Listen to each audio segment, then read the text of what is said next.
అన్న చెల్లెళ్ళు అక్క తమ్ముళ్ళ అనుబంధానికి ప్రతీక రక్షాబంధన్. ప్రతి ఏడాది శ్రావణ మాసంలోని శుక్లపక్ష పౌర్ణమి నాడు రాఖీ పండుగను జరుపుకుంటారు. ఈ సంవత్సరం సోమవారం నాడు రక్షాబంధన్ పండుగను జరుపుకున్నారు.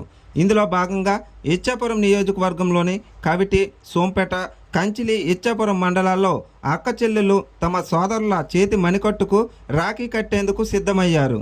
సోదరులు కూడా సోదరీమణులకు నిత్యం రక్షణగా ఉంటానని హామీ ఇస్తూ బహుమతులు అందజేశారు. నేడు మధ్యాహ్నం 1:34 నుంచి రాత్రి 9:08 వరకు శుభ సమయం ఉంటుందని పండితులు తెలిపారు. ఈ శుభ సమయంలో సోదరీమణులు సోదరులకు రాఖీ కడితే విశేషమైన ఫలితాలు కలుగుతాయని, సంవత్సరమంతా విష్ణుమూర్తి అనుగ్రహం లభిస్తుందని పండితులు చెబుతున్నారు. దీంతో ఇచ్చాపురం నియోజకవర్గంలో పండగ వాతావరణం నెలకొంది. ఇద్దరికి